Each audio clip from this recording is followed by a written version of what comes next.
समावेशी शिक्षा में चुनौतियाँ। वर्तमान समय में ये देखा जाता है कि विकलांगता एक गंभीर समस्या है, जिसका समाधान विद्यालय व्यवस्था के माध्यम से ही संभव है। जब एक विकलांग बालक को सामान्य विद्यालय में प्रवेश नहीं मिल पाता, तो इसके मूल में वह असामान्य है। वह दूसरे बच्चों की शिक्षा में बाधा उत्पन्न करेगा। इस प्रकार के अनेक तर्क प्रधानाध्यापक, अध्यापक, विद्यालय प्रबंध समिति एवं विद्यालय कर्मचारियों द्वारा प्रस्तुत किए जाते हैं। इस प्रकार विद्यालयों में छात्रों को प्रवेश नहीं मिल पाता।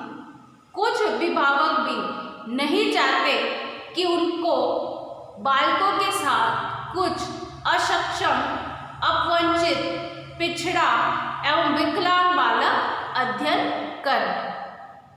इस प्रकार विद्यालय का स्वरूप एकांकी हो जाता है, जिससे विद्यालय का उद्देश्य ही समाप्त हो जाता है। इस प्रकार की अनेक समस्याओं, चुनौतियों को ज्ञात करके उनको समाप्त किया जाना आवश्यक है, क्योंकि इस प्रकार की चुनौतियां विद्यालय के समावेशी स्वरूप एवं सृजन में बाधा उत्पन्न करती है।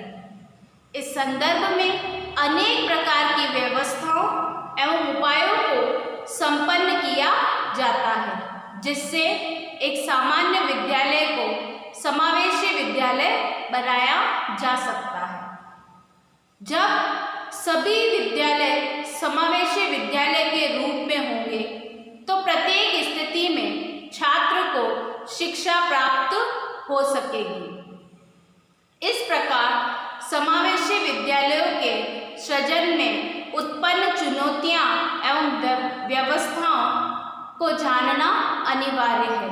इसके अंतर्गत 3 चुनौतियां महत्वपूर्ण हैं। उसमें है शून्य अस्वीकृति, जीरो रिजेक्शन, आधारभूत संरचना के लिए बाधा रहित वातावरण की पहुंच, barrier free environment, race of access of unfortunately, अनुकूलन, एडेप्शन। इसमें हम आज शून्य अस्वीकृति के बारे में चर्चा करेंगे। शून्य अस्वीकृति समावेशी विद्यालयों में शून्य अस्वीकृति का आशय बालक बालिकाओं के प्रवेश करने की स्थितियों से है। प्राचीन काल से वर्तमान समय तक विद्यालय व्यवस्था में शिक्षकों, प्रधानाध्यापकों, विद्यालयों प्रबंधों द्वारा विकलांग बालकों, अपवंचित बालकों तथा पिछड़े बालकों को प्रवेश देने में अस्वीकृति का प्रदर्शन किया जाता है। यह अस्वीकृति ही समावेशी विद्यालय सृजन करने की एक प्रमुख चुनौती मानी जाती है। इसके अतिरिक्त प्रायः देखा जाता है कि बालक बालिकाओं को यह कहकर विद्यालय से निष्कासित कर दिया जाता है कि वह विद्यालय के नियमों के अनुकूल आचरण नहीं कर रहे हैं, या विद्यालय की छवि को धूमिल कर रहे हैं, या विद्यालय में अन्य छात्रों की शिक्षण अधिग्रहण प्रक्रिया में बाधा बन रहे हैं। इस प्रकार की स्थिति में विद्यालय मात्र सामान्य बालक बालिका को ही शिक्षा प्रदान कर पाते हैं, जबकि समावेशी विद्यालय का वातावरण उस समय सर्वोत्तम माना जाता है जब उसमें शून्य अस्वीकृति होती है, अर्थात प्रत्येक बालक बालिका का नामांकन विद्यालय में किया जाता है। किसी भी बालक एवं बालिकाओं को किसी भी स्थिति में विद्यालय में प्रवेश देने से मना किया जाता है। बालक के अधिगम स्तर को सुधारने के लिए शिक्षक, प्रधानाध्यापक, विद्यालय प्रबंधन समिति द्वारा निश्चित एवं सार्थक प्रयास किए जाते हैं। ये प्रयास उस समय तक किए जाते हैं जब तक कि छात्र के अधिगम स्तर को उच्च एवं स्थायी रूप प्रदान नहीं कर दिया जाता। एस.के. दुबे लिखते हैं कि शून्य अस्वीकृति का आशय विद्यालय व्यवस्था की उस सकारात्मक प्रवृत्ति से है जिसमें असक्षम, अपवंचित, पिछड़े एवं सामान्य बालकों को समान रूप से प्रवेश की स्वीकृति होती है। इसके अधिगम स्तर को सुधारना एवं समग्र विकास के लिए पूर्ण आशावादिता एवं सकारात्मक दृष्टिकोण का प्रदर्शन किया जाता है। इस प्रकार प्रत्येक क्षेत्र में शून्य अस्वीकृति एवं समावेशी स्वीकृति की स्थिति उत्पन्न हो जाती है। इस प्रकार विद्यालय समावेशी विद्यालय के रूप में जाने जाते हैं क्योंकि ये विद्यालय सभी प्रकार के छात्रों का समावेशन करते हैं। शून्य अस्वीकृति के मार्ग में आने वाली बाधाएं। बाधाओं को जानने से पहले शून्य अस्वीकृति है क्या, ये शाब्दिक रूप में समझना जरूरी है। शून्य अस्वीकृति जो है वो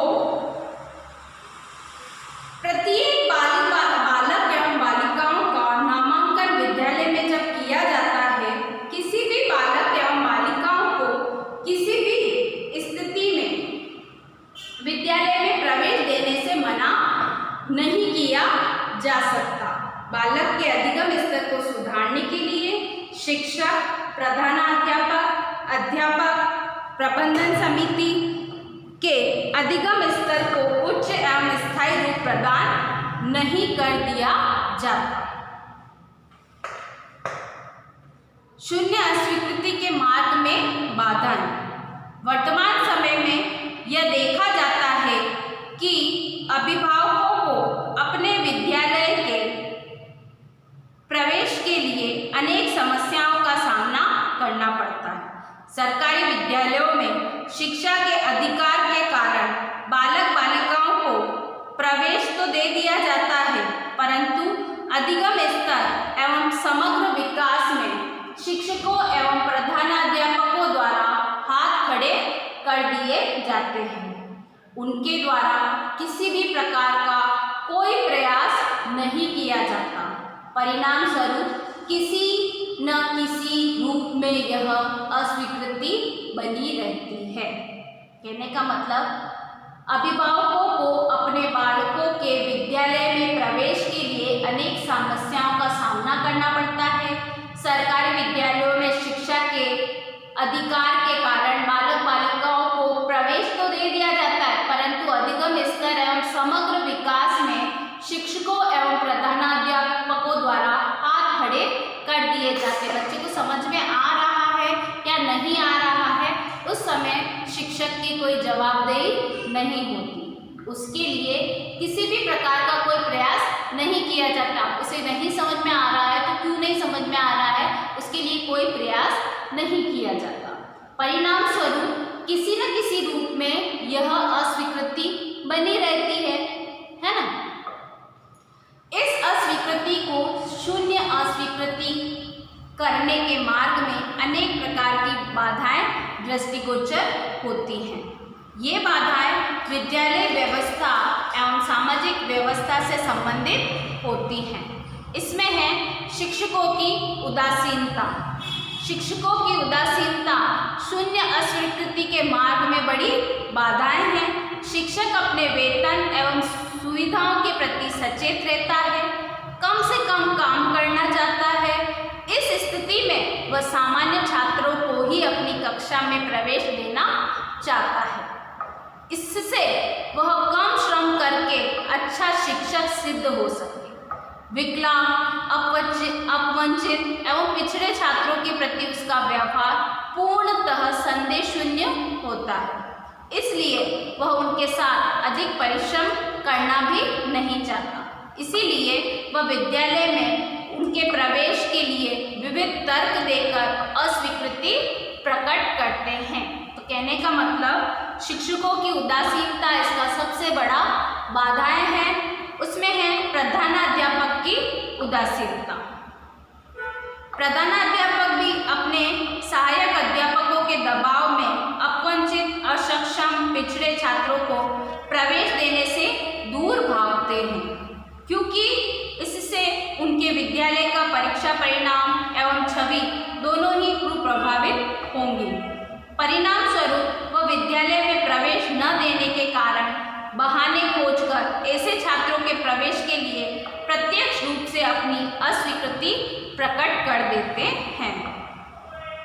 अभिभावकों की उदासीनता, जहाँ पर शिक्षक भी उदासीन है, प्रधानाध्यापक भी उदासीन है, वहीं पर अभिभावक भी उदासीन है, तो ऐसे में उन बच्चों का ऊपर सवाल बना रहता है। विकलांग, असक्षम एवं पिछड़े वर्ग के बालकों के माता पिता भी अपने बालक एवं बालिकाओं के प्रति पूर्वाग्रहों से ग्रसित होते हैं। वे ये मान लेते हैं कि उनका बालक शिक्षा प्राप्त नहीं कर सकता तथा विकास की मुख्य धारा में उसका कोई स्थान नहीं हो सकता। अभिभावक प्राय स्वयं अशिक्षित होने के कारण भी इस तथ्य को स्वीकारते हैं। इस प्रकार वे विद्यालय की प्रवेश संबंधी अस्वीकृति अपने सहमति प्रदान कर देते हैं। इससे बालक प्रवेश से वंचित होता है एवं अस्वीकृति की स्थिति बनी रहती है।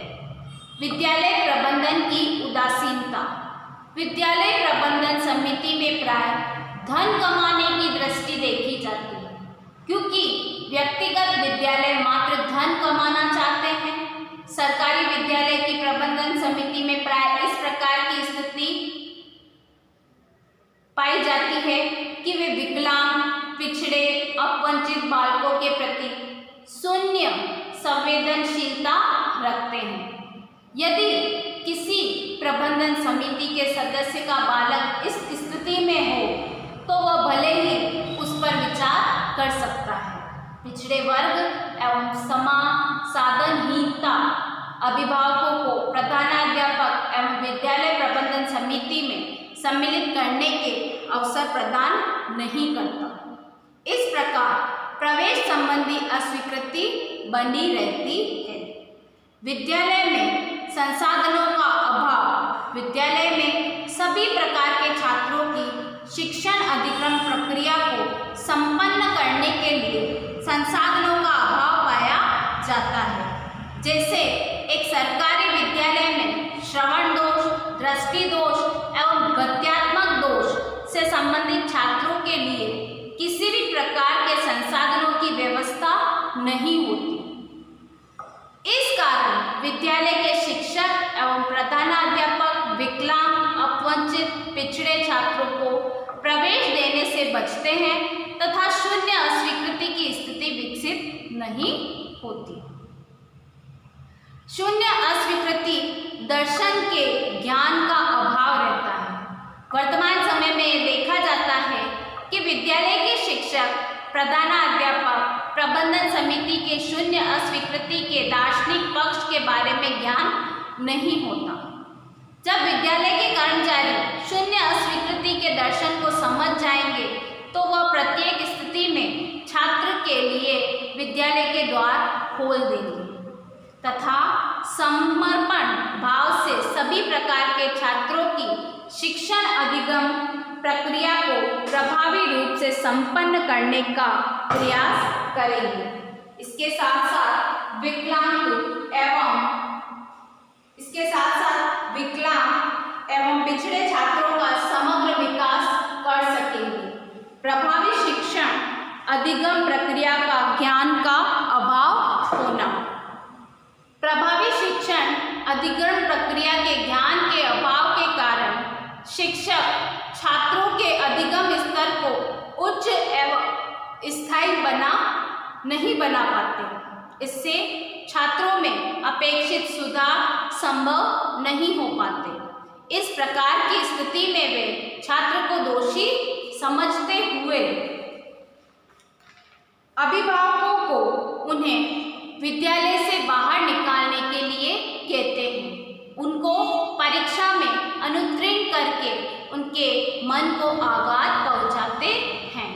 नवाचारों के ज्ञान का अभाव। शिक्षकों को शिक्षा जगत से संबंधित नवाचारों के बारे में ज्ञान नहीं होता, जिससे वे छात्रों में अपेक्षित एवं सकारात्मक परिवर्तन नहीं कर पाते।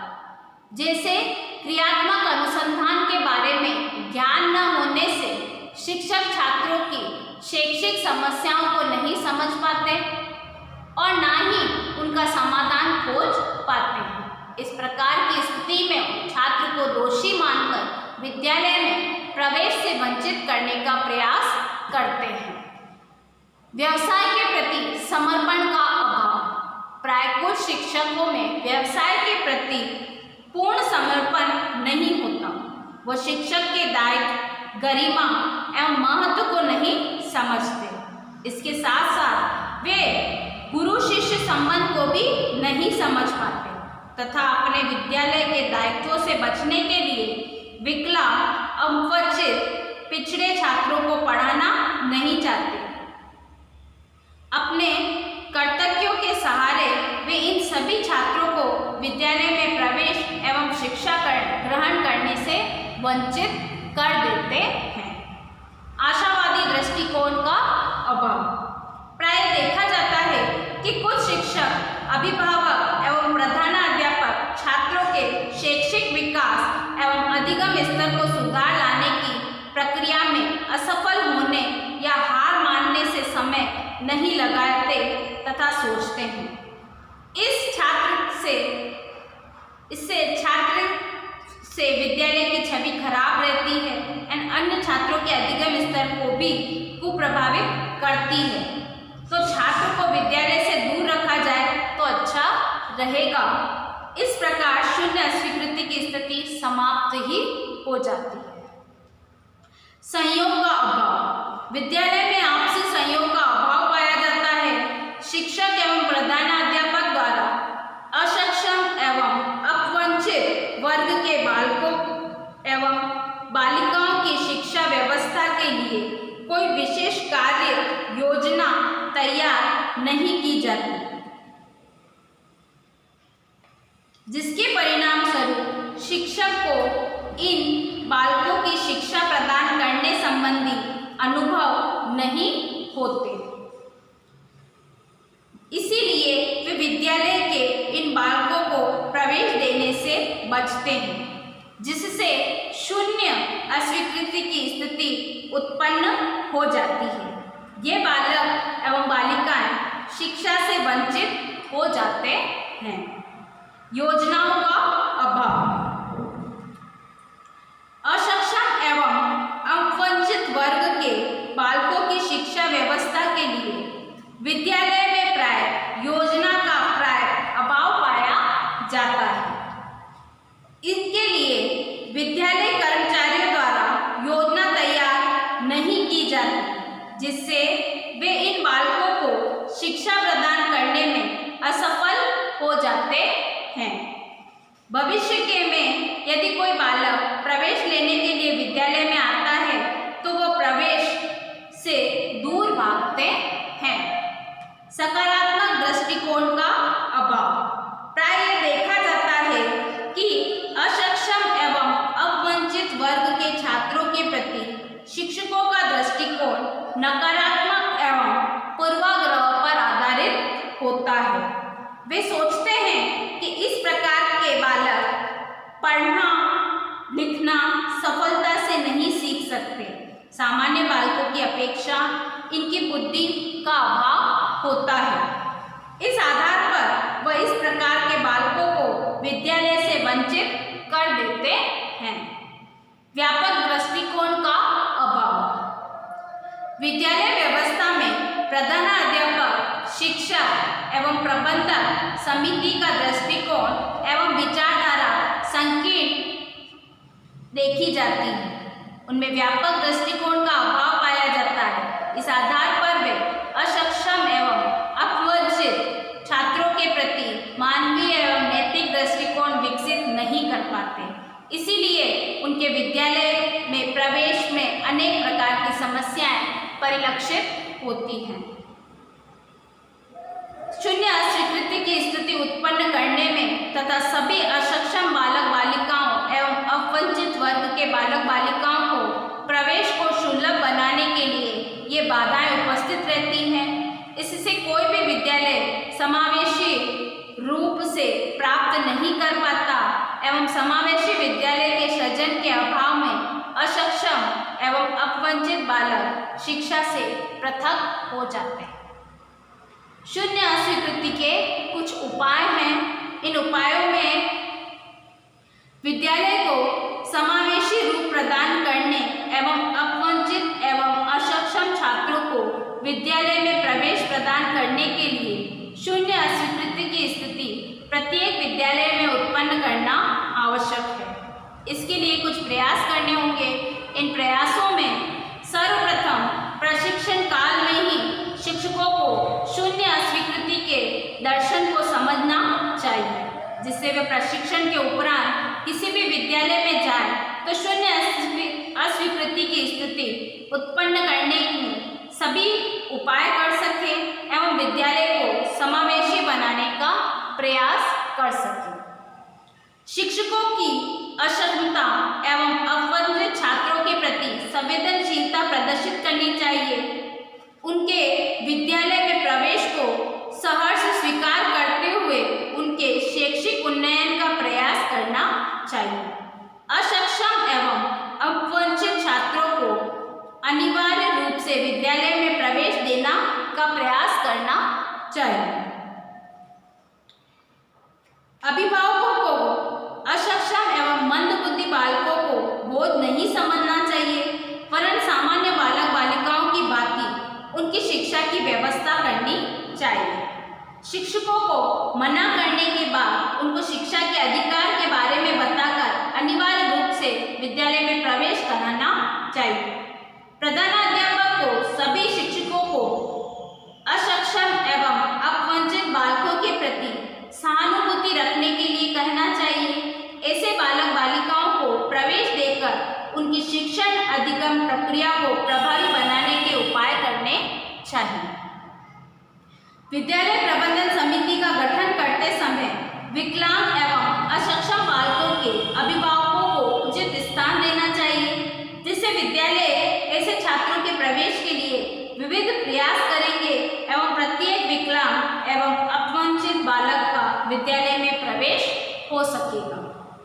विद्यालय प्रबंधन समिति एवं प्रधानाध्यापक को सामुदायिक सहयोग, सरकारी सहयोग, स्वयंसेवी संस्थाओं का सहयोग प्राप्त करके संसाधनों, सामुदायिक सहयोग एवं उपलब्धता सुनिश्चित करनी चाहिए, जिससे ऐसे बालकों का प्रवेश हो सके जो कि अक्षम एवं अपवंचित है, उनकी स्थिति में सुधार हो सके।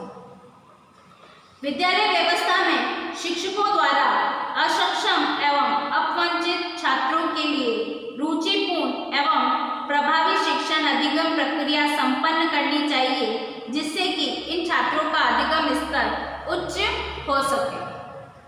इस स्थिति में शिक्षकों को सफलता मिलेगी तथा वे अक्षम एवं अपवंचित छात्रों को प्रवेश देने में कोई संकोच नहीं करेंगे।